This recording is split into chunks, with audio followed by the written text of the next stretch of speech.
Honeymoon का वो अंतिम दिन करीब आ रहा था, लेकिन देवराज और अवनी के बीच का आकर्षण किसी ढलते सूरज की तरह नहीं, बल्कि एक नए सूर्योदय की तरह प्रचंड था। कांच के विला की पारदर्शिता ने उनके बीच की हर झिझक को पहले ही मिटा दिया था। सूरज अब समुद्र के क्षितिज पर पूरी तरह डूब चुका था और विला के भीतर केवल नीली मूड लाइट्स जल रही थीं, जो पानी की लहरों के साथ मिलकर अवनी के बदन पर एक मायावी जाल बुन रही थीं। देवराज ने अवनी को पीछे से अपनी बाहों में भरा, उसकी ठुड्डी अवनी के नंगे कंधे पर टिकी थी। अवनी, हमने जमीन पर इमारतें बनाई, पानी के ऊपर प्यार किया, लेकिन क्या तुमने कभी फ्री फॉल महसूस किया है?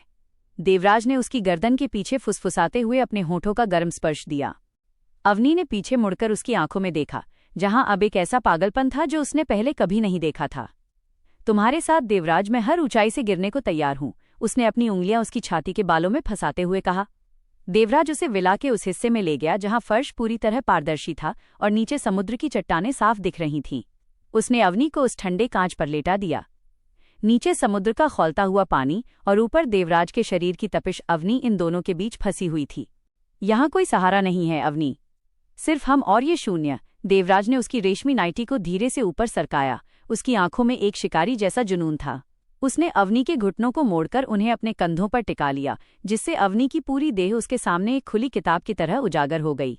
अवनी की सांसें अब अनियंत्रित थीं। जब देवराज ने अपनी जीभ से उसके शरीर के सबसे संवेदनशील सेंटर ऑफ ग्रेविटी को छुआ, तो अवनी के मुंह से एक ऐसी आवाज निकली जो समुद्र की गर्जना को भी मात दे रही थी। उसके हाथ कांच के फर्श पर अपनी पकड़ बनाने की कोशिश कर रहे थे, लेकिन वो फिसल रही थी, देवराज के प्यार की अगाध गहराइयों में।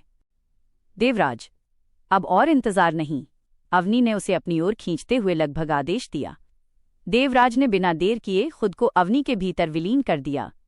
वो मिलन इतना उग्र और इतना तीव्र था कि कांच का वो फर्श भी उनकी धड़कनों के साथ कांपता हुआ महसूस हो रहा था।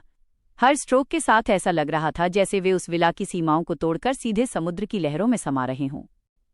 कमरे का तापमान इतना बढ़ चुका था कि कांच की दीवारों पर उनकी भाप जमने लगी थी। देवराज ने अवनी के पसीने से भीगे चेहरे को अपने हाथों में लिया और उसके माथे पर एक गहरा चुंबन दिया। तुम मेरा सबसे सफल प्रोजेक्ट हो अवनी, एक ऐसी संरचना जिसे खुदा ने सिर्फ मेरे लिए डिजाइन किया है। उस रात, उस ऊंचाई पर, उन्होंने प्यार की एक ऐसी परिभाषा लिखी जिसे न कोई दीवार रोक सकती थी, न कोई पर्दा ढक सकता था। वे दो आर्किटेक्ट्स नहीं थे, वे कुदरत की दो सबसे कच्ची और सबसे शक्तिशाली ताकतें थीं जो एक दूसरे में खोकर पूरी हो रही थीं। हनीमून के वे दिन किसी सपने की तरह बीत रहे थे, लेकिन विला मीरा में उनकी वापसी और भी ज्यादा मादक होने वाली थी। अब ये सिर्फ एक साइट नहीं थी, बल्कि उनकी यादों और उनकी अंतरंगता का एक जीवित गवाह था। हनीमून से लौटने के बाद विला मीरा की खामोशी अब भारी लग रही थी। देवराज ने जैसे ही मुख्य द्वार खोला, उसने अवनी को पीछे से अपनी बाहों में उठा लिया। अवनी ने अपनी रेशमी साड़ी के पल्लू को संभालते हुए देवराज के गले में अपनी बाहें डाल दी। मिस्टर चीफ आर्किटेक्ट, घर तो हम आ गए, लेकिन मेरा मन अब भी उस कांच के विला की बेबाकी में अटका है, अवनी ने उसकी आंखों में शरारत से देखते हुए कहा। देवराज ने उसे सीधे उस बड़े डाइनिंग टेबल पर बिठा दिया जहां कभी वे घंटों बैठकर ब्लूप्रिंट्स पर बहस करते थे। उसने अवनी के दोनों हाथों को मेज के किनारों पर टिका दिया और खुद उसके पैरों के बीच की जगह में समा गया। अवनी, विला मीरा की दीवारें शायद कंक्रीट की हों, लेकिन इसके भीतर की हवा आज भी तुम्हारे उस समर्पण की गवाह है। उसने अवनी की कमर पर हाथ रखा और उसकी साड़ी की प्लेट्स को धीरे धीरे खोलना शुरू किया। अवनी की सांसें थम गईं। देवराज के हाथ उसकी नाभि के पास की कोमल त्वचा पर किसी गर्म लोहे की तरह महसूस हो रहे थे। आज कोई बेडरूम नहीं अवनी, आज इस घर के हर उस कोने को फिर से कब्जे में लेना है जहां हमने अपने सपनों की नींव रखी थी। उसने झुककर अवनी के गले और कंधों के बीच के उस संवेदनशील हिस्से को अपने दांतों से हल्का सा काटा। अवनी ने सिसकारी भरी और उसका शरीर धनुष की तरह तन गया। देवराज के हाथ अब उसकी पीठ की डोरी तक पहुंच चुके थे। जैसे ही चोली के बंधन ढीले हुए, अवनी का वक्ष देवराज के सफेद शर्ट के साथ रगड़ खाने लगा। तुम्हारी ये धड़कनें, देवराज ने अवनी के सीने पर अपना कान रखते हुए फुसफुसाया, मेरे लिए दुनिया का सबसे बेहतरीन म्यूजिक है। उसने अवनी को मेज पर लेटा दिया। उसके गहनों की खनक और मेज पर रखे पुराने नक्शों की सरसराहट एक अजीब सा उन्माद पैदा कर रही थी। देवराज का प्यार आज और भी ज्यादा आदिम और भूखा था। उसने अवनी के पैरों को अपनी कमर के चारों ओर लपेट लिया और उनके बीच की आखिरी बाधा को भी हटा दिया। उनका मिलन उस हॉल में एक गूंज पैदा कर रहा था। अवनी ने देवराज की शर्ट को अपनी उंगलियों से फाड़ते हुए उसे अपने और करीब खींच लिया। देवराज, मुझे इस घर का हिस्सा बना लो। पूरी तरह से, वो हाँफते हुए फुसफुसा रही थी। हर धक्के के साथ ऐसा लग रहा था जैसे विला मीरा की संरचना और भी मजबूत हो रही हो। वे दोनों एक दूसरे की रूह में इस कदर धंसते जा रहे थे कि शरीर की सीमाएं मिट चुकी थीं। पसीने की बूंदें उनके जिस्मों पर मोतियों की तरह चमक रही थीं और उनकी आंखों में केवल एक दूसरे के प्रति अटूट जुनून था। जब वे चरम सुख की उस दहलीज को पार कर गए तो पूरा विला मीरा जैसे एक पल के लिए ठहर गया। देवराज ने अवनी को अपने सीने से लगा लिया और वे दोनों उसी मेज पर उन अधूरे नक्शों के बीच एक दूसरे की बाहों में बिखरे पड़े थे। विला मीरा की दीवारों के भीतर अब कोई कोना अनछुआ नहीं रहा था, लेकिन देवराज के मन में एक और डिजाइन था, एक ऐसा दृश्य जहां काम और वासना की रेखाएं पूरी तरह धुंधली हो जाएं। अगले दिन ऑफिस का माहौल हमेशा की तरह गंभीर था, लेकिन देवराज के केबिन के भीतर का तापमान बाहर की एयर कंडीशनिंग को मात दे रहा था। अवनी एक नए प्रोजेक्ट की फाइल लेकर अंदर आई। उसने पेंसिल हील और एक फिटेड फॉर्मल स्कर्ट पहनी थी जो उसके शरीर के कर्व्स को बखूबी उभार रही थी।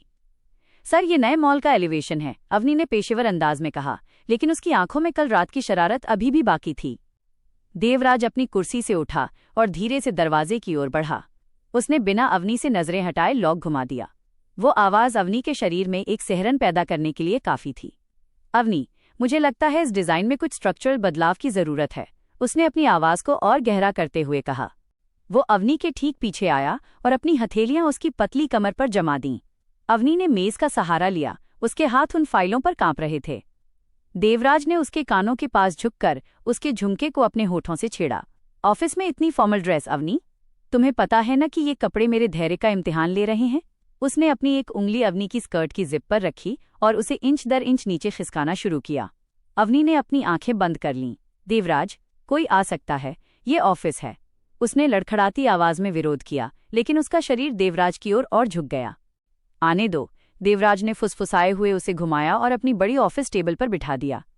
उसने अवनी की जांघों के बीच अपनी जगह बनाई और उसके फॉर्मल शर्ट के ऊपर के 2 बटन खोल दिए। उसकी नजरें अवनी के वक्ष पर जम गईं, जो उसकी तेज होती सांसों के साथ ऊपर नीचे हो रहे थे। आई और अवनी के क्लीवेज पर एक जलता हुआ चुंबन अंकित किया। अवनी ने मेज पर रखे पेन स्टैंड को कसकर पकड़ लिया, उसकी उंगलियां फाइलों को मरोड़ रही थीं। देवराज के हाथ अब उसकी रेशमी जांघों पर ऊपर की ओर रेंग रहे थे, जहां उसकी स्कर्ट अब एक बाधा से ज्यादा और कुछ नहीं थी। उसने अवनी को ऊपर उठाया और मेज पर बिछाए गए एक बड़े सफेद नक्शे पर लिटा दिया। आज इस साइट का सर्वे मैं अपनी शर्तों पर करूंगा, देवराज ने उसके होठों को अपने चुंबन में कैद करते हुए कहा। उनका मिलन उस मेज पर उन कागजों की सरसराहट के बीच उग्र और बेबाक था। अवनी की सिसकियां केबिन की साउंडप्रूफ दीवारों से टकराकर वापस आ रही थीं। हर हरकत में एक ऐसा जुनून था जो ये साबित कर रहा था कि वे केवल घर पर ही नहीं, बल्कि हर उस जगह पर एक दूसरे के हैं जहां वे सांस लेते हैं। जब वे अंततः उस चरम बिंदु पर पहुंचे तो अवनी ने देवराज की पीठ पर अपने नाखूनों से एक नया नक्शा खींच दिया था। ऑफिस के उस बंद केबिन के भीतर जो आग सुलगी थी, वो अब और भी विशाल रूप लेने के लिए तैयार थी। देवराज ने अपनी और अवनी की प्राइवेसी के लिए शहर के शोर से दूर समुद्र के बीचों बीच एक प्राइवेट यॉट का इंतजाम किया था। यॉट के डेक पर रात का सन्नाटा था, जिसे सिर्फ लहरों के टकराने की आवाज तोड़ रही थी। अवनी ने काले रंग की एक पारदर्शी शिफॉन की साड़ी पहनी थी, जो हवा के झोंकों के साथ उसके शरीर से ऐसे लिपट रही थी जैसे कोई प्रेमी। देवराज ने हाथ में वाइन का गिलास लिए उसे दूर से देखा। वो चांदनी में नहाई हुई किसी अप्सरा जैसी लग रही थी। देवराज उसके पास आया और अपना गिलास मेज पर रख दिया। उसने बिना कुछ कहे अवनी को अपनी ओर खींच लिया, जिससे उसका गीला बदन समुद्र की फुहारों से देवराज के गर्म शरीर से टकराया। अवनी, यहाँ न कोई दीवारें हैं न कोई छत, यहाँ हम उतने ही स्वतंत्र हैं जितना कि ये गहरा समंदर, उसने उसकी कमर के निचले हिस्से पर अपनी पकड़ मजबूत करते हुए कहा। उसने अवनी के पल्लू को धीरे से उसके कंधे से नीचे गिरा दिया। शिफॉन का वो कपड़ा हवा में लहराते हुए फर्श पर जा गिरा। अब अवनी के और देवराज के बीच केवल उसकी बारीक लेस वाली चोली और देवराज की अधखुली शर्ट थी। देवराज ने झुककर उसकी नाभि के ऊपर वाइन की कुछ बूंदें गिरा दीं। अवनी की सांसें अटक गईं। देवराज, ये क्या कर रहे हो? वो कांपती हुई आवाज में फुसफुसाई। एक नया वाटरमार्क बना रहा हूं, देवराज ने अपनी आवाज को और भी मादक बनाते हुए कहा। उसने झुककर उन ठंडी बूंदों को अपनी गर्म जीभ से सोखना शुरू किया। अवनी ने अपना सिर पीछे की ओर झुका दिया और यॉट की रेलिंग को कसकर पकड़ लिया। देवराज का हर स्पर्श उसके शरीर में बिजली की लहरें दौड़ा रहा था। उसने अवनी को वहीं डेक पर बिछे मखमली गद्दों पर लेटा दिया। ऊपर तारों भरा आसमान था और नीचे लहरों का हिंडोला। देवराज ने अवनी की चोली के हुक एक एक कर खोले। जैसे ही वो मुक्त हुई, ठंडी समुद्री हवा ने उसके बदन को छुआ। लेकिन अगले ही पल देवराज की गर्म हथेलियों ने उसे ढक लिया। आज रात देवराज ने उसके होठों के बेहद करीब फुसफुसाया, हमारा प्यार इस गहराई को भी नाप लेगा। उनका मिलन उस चलती यॉट पर किसी तूफान की तरह था। देवराज की लय और समुद्र की लहरों की गति जैसे एक हो गई थी। अवनी की सिसकियां रात के सन्नाटे को चीर रही थीं और उसका हर अंग देवराज के अधिकारपूर्ण स्पर्श के आगे आत्मसमर्पण कर चुका था। पानी की लहरें यॉट से टकरा रही थीं और उनके शरीर एक दूसरे के भीतर समाने की होड़ में थे। पसीने और समुद्र की महक मिलकर एक ऐसा नशा पैदा कर रही थी जिसे शब्दों में बयान करना नामुमकिन था। जब वे उस चरम सीमा पर पहुंचे तो ऐसा लगा जैसे आकाश के तारे भी उनके जुनून की गवाही देने के लिए और करीब आ गए हों। यॉट की वो तूफानी रात तो बस एक शुरुआत थी। देवराज ने अवनी के लिए शहर की सबसे ऊंची इमारत की छत पर एक सीक्रेट पेंट हाउस तैयार किया था, जिसकी छत पूरी तरह कांच की थी और वहां से पूरा शहर उनके पैरों के नीचे दिखता था। पेंट हाउस के भीतर रोशनी मध्यम थी, लेकिन शहर की चमचमाती लाइटें कांच की दीवारों से छनकर अंदर आ रही थीं। अवनी ने सिल्क का एक ढीला नाइट रोब पहना था, जिसके भीतर उसने कुछ भी नहीं पहना था। देवराज वहां पहले से मौजूद था। वो एक बड़े लेदर सोफे पर बैठकर अवनी का इंतजार कर रहा था।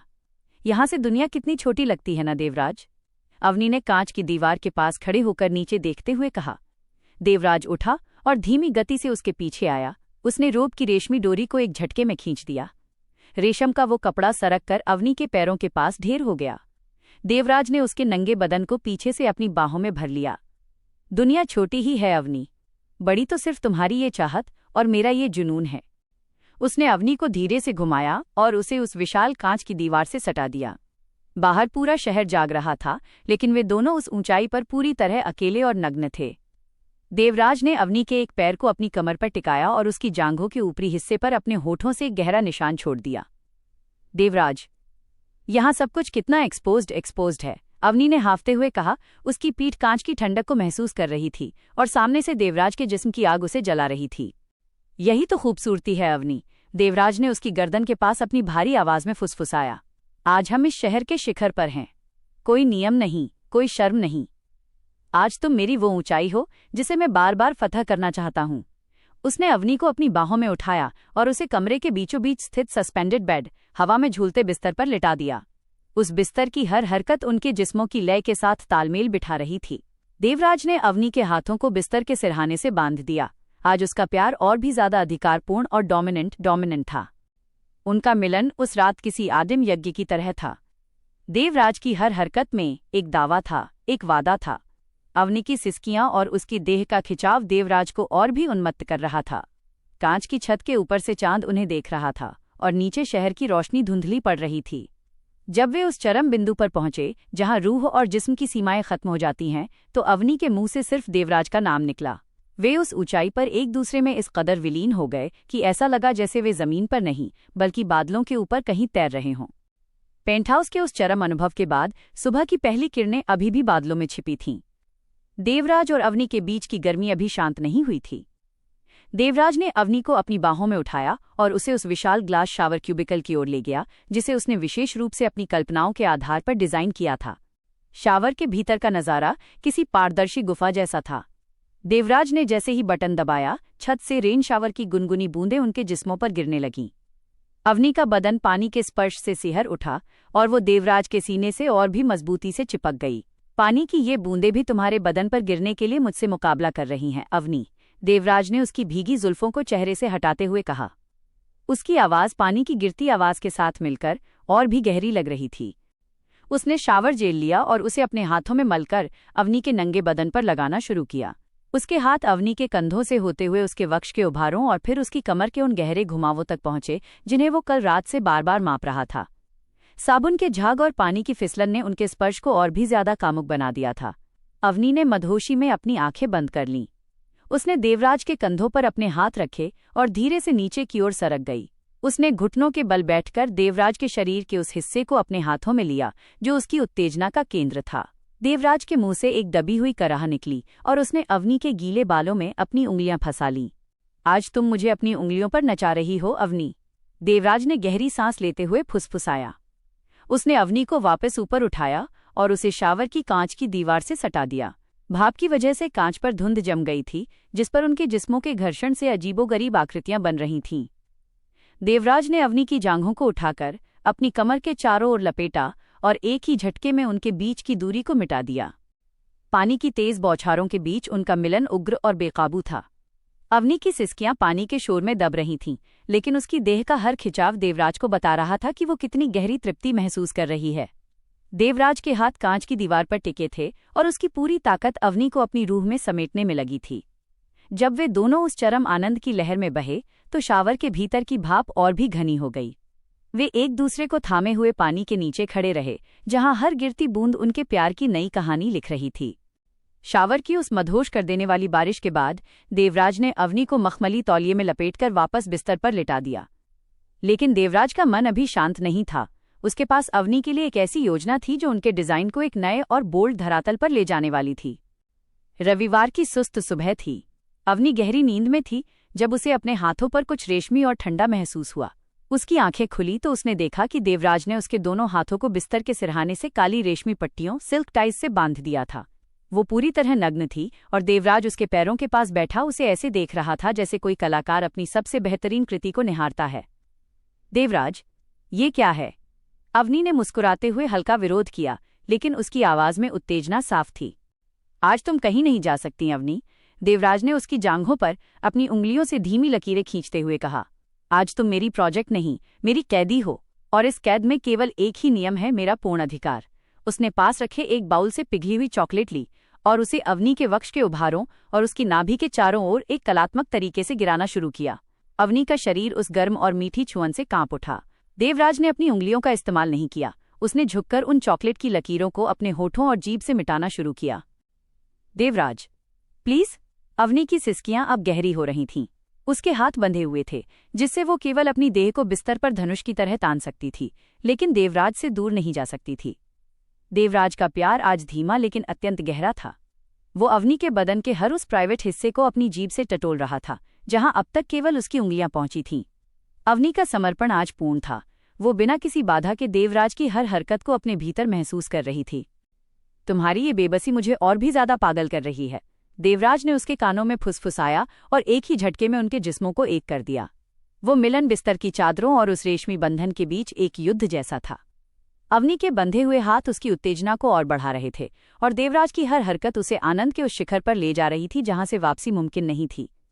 कमरे की हवा उनके पसीने, चॉकलेट और बेपनाह मोहब्बत की खुशबू से भारी हो गई थी। जब वे दोनों उस अंतिम विस्फोट तक पहुंचे तो अवनी ने अपने बंधे हुए हाथों को और जोर से खींचा, जैसे वो देवराज को अपने भीतर हमेशा के लिए कैद कर लेना चाहती हो। देवराज ने उसे मुक्त किया और उसे अपनी बाहों में ऐसे जकड़ लिया जैसे वो उसकी जिंदगी की सबसे कीमती जीत हो। रविवार की उस रेशमी कैद के बाद देवराज अवनी को एक ऐसी जगह ले जाना चाहता था जहां शांति भी हो और गहरा उन्माद भी।